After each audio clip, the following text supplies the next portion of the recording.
segment on Baylor Athletics on SicEm365 Radio is brought to you by Richard Carr Buick GMC Cadillac, located at the Imperial Drive exit off Loop 340 in Waco. Proud supporters of all Baylor Athletics. If you have an opinion, a suggestion, a question, a comment, 254-339-1122 is the number we use every day right here on SicEm365 Radio, including if you have a question for a guest that we have on or something, a suggestion for a guest or Paul's top 5 suggestions. You could always contact us at 254-339-1122. Jack Catlett's a former offensive line coach at Centennial High School, Lakeview Centennial High School in the Garland School District.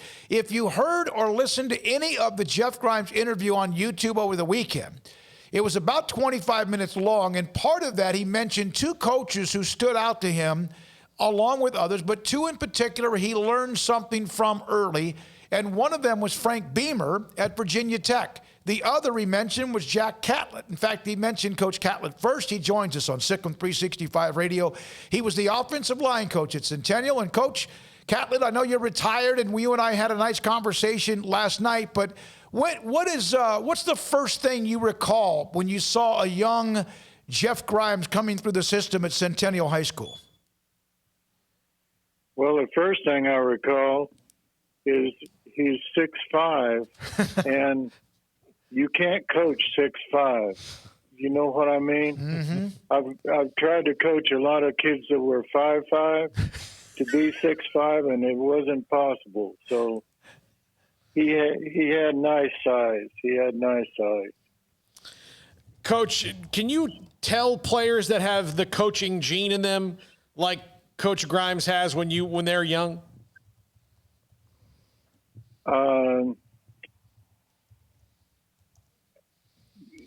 I know I did not know that. When he was in school, I didn't realize that he would be a coach. Not till later did I realize that he had the coaching gene. When he was a GA for R.C. Slocum is when I really realized that he had something special as a coach. So what was he like as a player, just watching him from that young age and then watching him grow? Just what were sort of some of the developments that you took note of? What are some of the, personality traits or things about him that, were impressed upon you with that time around him? Well, as you know, the child is the father of the man. And I can remember one specific thing that sort of typifies Jeff. We were playing Rockwall High School, and I don't know if you know anything about James Cameron's teams there, that they had a special kind of arrogance on the front of their program. They had a diagram to wing tee, buck sweep, because they were going to run it. And it was up to you to try and stop it. But there was no bones about it. That was their trademark. They were going to run it. Well, likewise, on defense, they had a 5-2 defense, and they were going to stunt. And it was up to you to stop it. Again, no bones about it.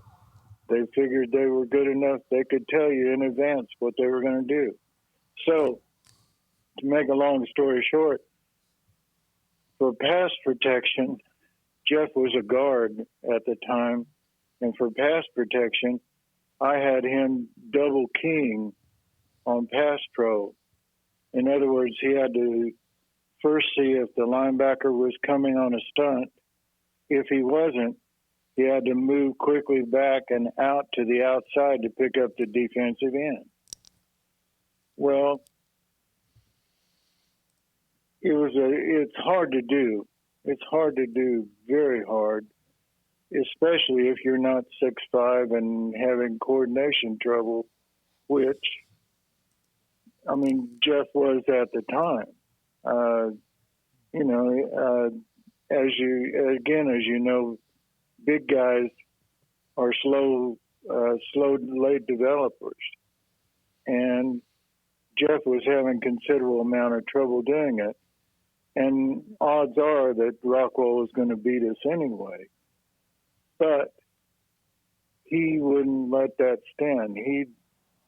He practiced and practiced and practiced that hard footwork to make that particular block. And I think that's going to hold him in good stead. You know, when you're in a conference with Oklahoma and the 11 Dwarfs, as they like to call it up in Norman, you're going against folks that are arrogant, and you can't just let that stand. You can't let them browbeat you. You can't let them bluff you. You just have to work hard and overcome it. And I think that typifies Jeff. Could you tell pretty early he had to work on his coordination, which you're right, you have to grow into your height and your body. Even sometimes your shoe size can be a little bit out of whack, your foot size.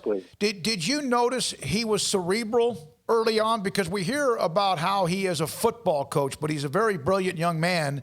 Of course, now he's in his early 50s, but could you kind of tell he picked things up, and something you recall about that as well, including what you just mentioned? Yes.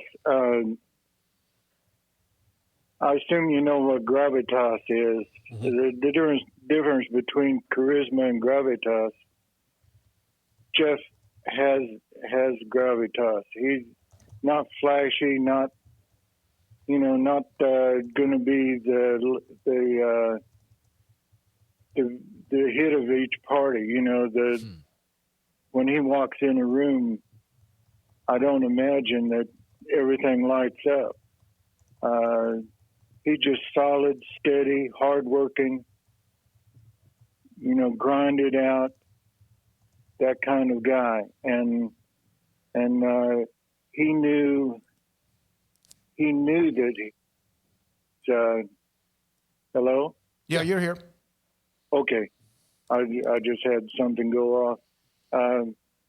He knew that he was behind the curve as far as, he was 6'5", but he didn't get his coordination until later. And that was an emotional strain, when you're a young man, but it was an intellectual problem because he couldn't make that happen faster. Because, all of his pivot points were changed as his bones grew longer, and it took a while for him to get to accomplish that. But he worked hard on it, and by the time he graduated from high school, Andy Reid, who's a pretty fair judge of football players, figured out I need to give this kid a scholarship.